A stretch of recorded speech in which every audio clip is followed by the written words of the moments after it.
What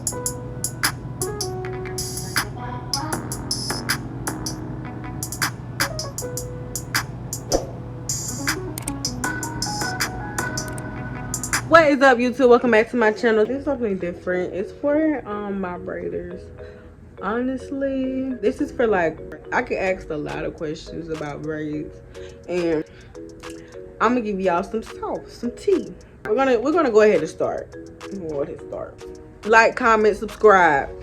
Hit that subscribe button. If you don't do nothing, hit that little red button. Hit that little red button. Thank you. Hit the little red button. Say hello. Say hello, world. He needs a haircut. This is just some braiding tips. Okay, you're gonna have to move this. You're gonna have to give him this light line. What? This is just some braiding tips for braiders that's trying to get faster, learn new stuff. I'm gonna start doing some stuff like this because I braid a lot. I think that's my main focus I should do on my channel is braiding. I will do other stuff, but hair is my life at this point. So we're gonna start with some braiding tips. So tip number one. The first tip I'm gonna give y'all, make sure you're using the right product on a person's head, on a client's head. I have numerous edge controls and braiding jams and all that stuff. Sometimes the stuff you're using don't work on everybody's head. So that really helps with the outcome of your head and how slick the look is. It really helps. Make sure you're using the right product on the right person's head.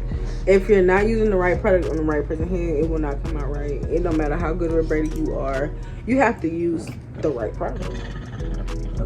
I don't know what's wrong with this dog. Tip number two, what I do to become a faster braider, I go ahead and part off my section. So what I mean by parting off my section, before you even start, I just take the client here and just part off my rows. So 1 row, 2 rows, 3 rows, 4 rows. So just to get an idea of how many braids they're gonna have in their head, because their head shape depends on how many braids they have and what size boxes and what size parts you can do.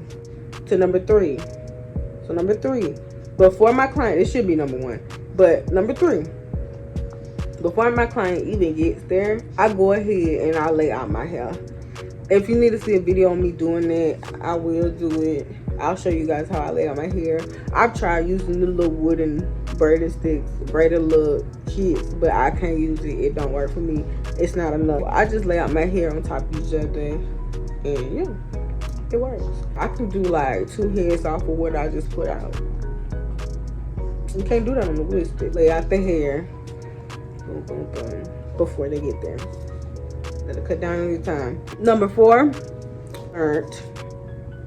when dipping the hair, put a little bit of oil or grease at the end of your braids. Put a little bit, just, and go down the braids, and then dip them in hot water.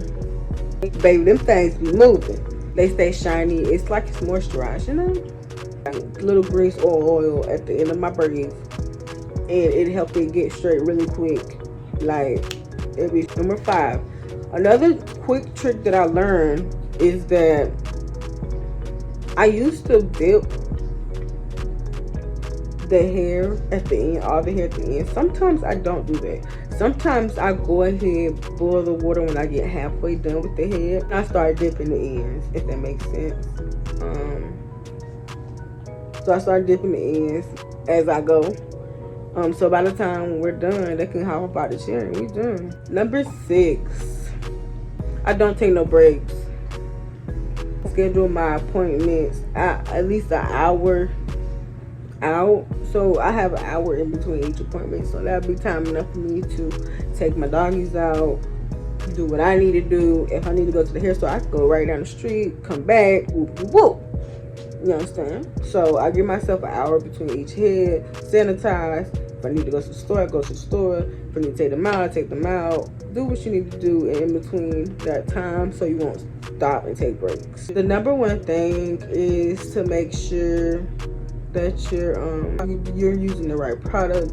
I use braid jam on the braids.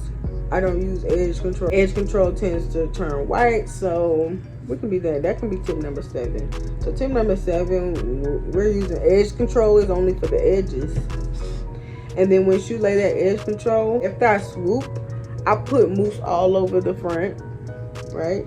I let that mousse dry up a little bit, and I spray some spritz, or I spray got to be. Stay away from the edges. Do not pull people's edges out. Don't pull people's edges out, and do not braid tight. Do not braid so tight that your client is like, you hurting them. If you hurting them and you see you hurting them, stop and be like, hey, does it hurt? You know what I'm saying? Some people just tender-headed and be like, hey, I'm just tender-headed. It doesn't hurt. I'm just tender-headed. But some people be like, it really hurts. You know what I'm saying? Like, we got to take this out. Your client is comfortable. Don't send them out here with red bumps. And you can see when it's tension. So, don't play. Don't play. Because you don't want to take that braid out. Don't play. But, yeah. That's all the tips I got for you guys. So, like, comment, subscribe. These are my hair braiding tips to make you a better braider, to make you successful. If I need to come up with like a tutorial or something, please drop it below. If you want to know anything about braiding, please drop it below. That's all I got to say. Subscribe, y'all.